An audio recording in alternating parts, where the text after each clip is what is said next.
नमस्कार, मेरा नाम वरेण्यम है। हम कक्षा 7 के विद्यार्थी आज आप सबके समक्ष तेनालीरामा के जीवन से जुड़े एक हास्य नाटक को प्रस्तुत करने जा रहे हैं। इसका नाम बैंगन चोर है। राजा कृष्णदेव राय ने सन 1509 से विजयनगर पर राज किया था। उनके दरबार में मुख्य 8 दरबारी थे जो राजा की सहायता तथा उनसे अनेक मुद्दों पर विचार विमर्श किया करते थे। तेनालीरामा राजा कृष्णदेव राय के राजकवि तथा एक बहुत अच्छे विदूषक भी थे। वे अक्सर अपनी शरारतों तथा हाजिर जवाबी से राजा का मन गुदगुदा लिया करते थे। राजा कृष्णदेव राय उन्हें बहुत पसंद करते थे और अक्सर इनामों से नवाजते थे। इसलिए दूसरे दरबारी तेनाली से ईर्ष्या का भाव रखते थे। महाराज के दरबार का दृश्य, कुछ बालिकाएं उनकी प्रशंसा का गीत गाती है। हमारे राजा बड़े दयालु हैं, वे सबकी सहायता करते हैं। जिसके पास खाने को खाना नहीं, उन्हें खाना उपलब्ध करवाते हैं। जिसके पास रोजगार नहीं, उन्हें रोजगार उपलब्ध करवाते हैं। दरबार सहायता करते हैं और हमेशा पक्षपात न्याय भी करते हैं। दरबार का पहला दृश्य। महाराज कृष्णदेव राय हमारे हंसी आंखें लाकर प्रजा पर अपनी स्नेह सदा लिखा। राजा हमारे ज्ञानी है, सबसे बड़े दानी है। महाराज कुछ ही दिनों में आपका जन्मदिन आने वाला है। महाराज इस बार हम आपका जन्मदिन बड़े ही धूमधाम से मनाना चाहते हैं। जी महाराज, प्रजा अति उत्साहित है। महाराज इस बार भी हम प्रजा के साथ महाभोज का आयोजन करेंगे। महाराज राज्य की प्रजा आपके साथ भोजन कर बहुत आनंद का अनुभव करती है। महाराज महाराज महाराज राजमहल के रस्ते तो बहुत काबिल है। महाराज फिर भी आपके इस जन्मदिन के अवसर पर कुछ विशेष तो करना ही चाहिए। आप सबके विचार सराहनीय हैं। इस बार भी हम अपना जन्मदिन हर्षोल्लास से मनाएंगे और विशेष भोजन का आयोजन भी अवश्य किया जाएगा। आज रसोई को अभी बुलाकर पूछते हैं उन्होंने क्या तैयारी की है। राज रसोईया हाजिर हो।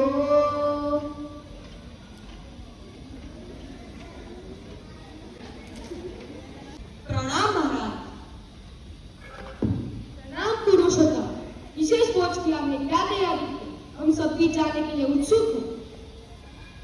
महाराज, अगर आपको याद हो, कुछ माह पहले बागबान को बीज रहे बैंगन लगाने को कहा था। हाँ, हमें याद है।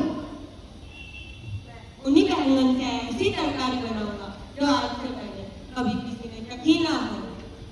महाराज का जन्मदिन बहुत धूमधाम से मनाया जाता है। महाराज को बधाई देते हुए प्रजा को देखकर बहुत प्रसन्न होते हैं।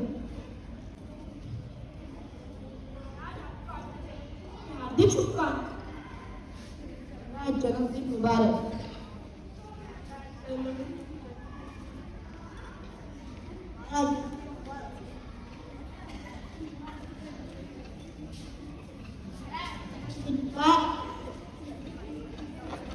जन्मदिन मुबारक। महाराज आपको अपने जन्मदिन की बहुत बहुत आपका जन्मदिन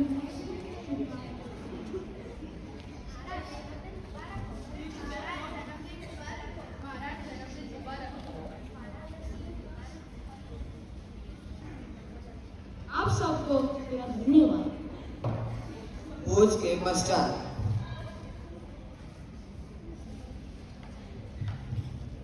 हम अपने जन्मदिन पर अपनी प्रजा को देखकर बहुत प्रसन्न होते हैं। महाराज आज से पहले किसी ने इतना स्वादिष्ट भोजन नहीं खाया हो। महाराज मलाईदार बैंगन की तरकारी खाकर तो लोग उंगलियां तक चाट रहे हैं। वाह वाह, भोज की जितनी तारीफ की जाए कम होगी। अवश्य बागबान और रसोई महाराज विशेष पुरस्कार के हकदार हैं। रामा का घर। स्वामी मलाईदार बैंगन की तरकारी बहुत स्वादिष्ट थी। वाकई बागबान ने बड़े जतन से बगैर बीज के बैंगन उगाए और राज रसोई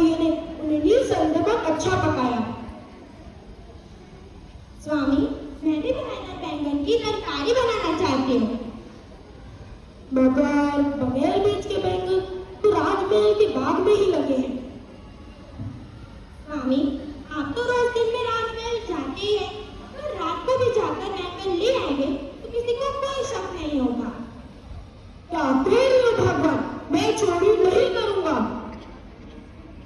महाराज तो हमारे अपने ही है ना, हाँ बिल्कुल। तो फिर उनका उद्यान और बैंगन भी तो हमारे ही है ना स्वामी। मैं भी बिना बीज के बैंगन से मलाईदार तरकारी पकाना चाहती हूँ, कृपया ला दीजिए। तेनाली रात को कपल ओढ़कर राज उद्यान से बैंगन ले आता है। तेनाली की पत्नी स्वादिष्ट तरकारी बनाती है।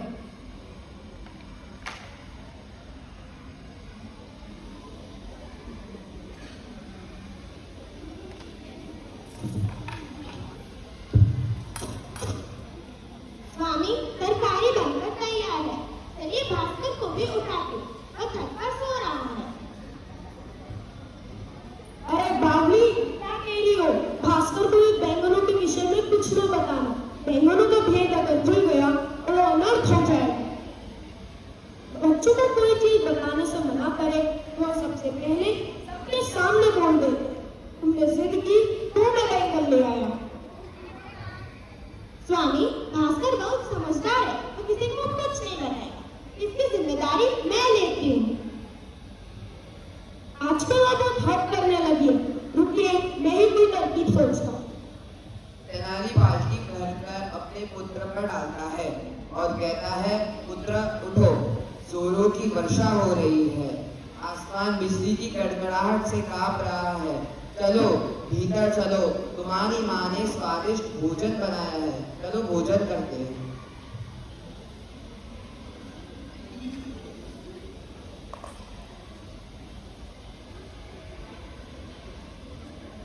माँ, कितना स्वादिष्ट खाना बनाया।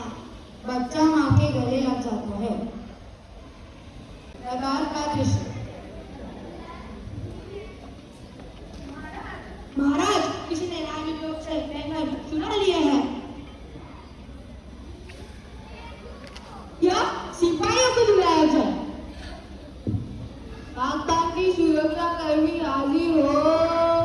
सिपाही आते हैं। राज उद्यान से बैंगन चोरी हो गए। क्या आपने किसी को यहाँ से आते हुए या बैंगन ले जाते हुए देखा है क्या? महाराज, तस्दीर जानने के बाद मैंने तेनाली को राज उद्यान में जाते हुए देखा था। अविश्वसनीय! तेनाली, सैनिक क्या कह रहे हैं? क्या तुमने बैंगन लिए हैं? नहीं महाराज, मैंने चोरी नहीं की। बैंगन लिए होंगे, सरकार तो अवश्य पकाई होगी।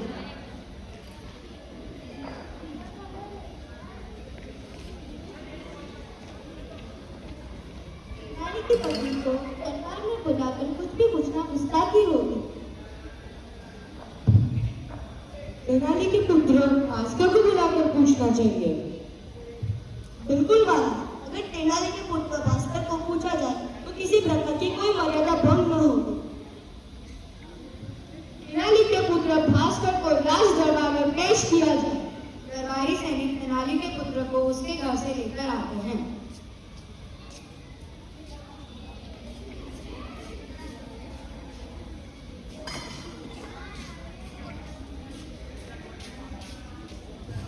प्रणाम महाराज। आयुष्मान बाबा भास्कर। भास्कर, एक बात बताओ, तुमने कल रात क्या क्या खाना खाया था? कल रात जब जोरों की वर्षा हुई थी, आसमान बिजली की कड़कड़ाहट से कांप रहा था, मैंने बैंगन की तरकारी खाई थी। ठीक है भास्कर, अब तुम जा सकते हो। देखा देखा महाराज, बच्चे कभी झूठ नहीं बोलते। मगर कल रात न तो कहीं बिजली कड़की नहीं वर्षा हुई। महाराज, कल रात भोज के बाद चारों तरफ बैंगन की तरकारी के विषय में बात हो रही है। भास्कर जो बात सुन लेता है, वह उसी बात को सपने में देखता है और सपने के दृश्य को सच मान लेता है। हम तो इस मलाइका बैंगन की कहानी में उलझ बच गए हैं। तेनाली, अब तुम भी अपनी चतुराई से इस चोर का पता लगा सकते हो। महाराज, आप चोर को दंडित करने के लिए चोर का पता लगाना चाहते हैं क्या? हम शातिर चोर का नाम जानना चाहते हैं। महाराज, अगर आप मुझे वचन दे कि चोर को दंड नहीं देंगे तो मैं आपको उसका नाम जरूर बताऊंगा। हाँ, हम चोर को क्षमा करने का वचन देते हैं। महाराज, मुझे पूर्वाभास हो गया था कि ये खबर आप तक जरूर पहुंचेगी, इसलिए मैंने पानी छिड़ककर भास्कर को उठाया। बैंगनों की चोरी तो मैंने ही की थी। महाराज, मैं एक दरबारी हूँ, इसलिए राजधर्म निभाना मेरा कर्तव्य है। हर विवाहित पुरुष को पत्नी धर्म निभाना तो कर्तव्य ही होता है ना। तेनाली, हम तुम्हारी इस चतुराई से बहुत प्रसन्न हुए। राजा तेनाली की चतुराई पर प्रसन्न होते हैं और उसे पुरस्कार भी देते हैं। राजा तेनाली को पुरस्कार में स्वर्ण मुद्राएं नहीं पर बिना बीज के बैंगन देते हैं। Thank you.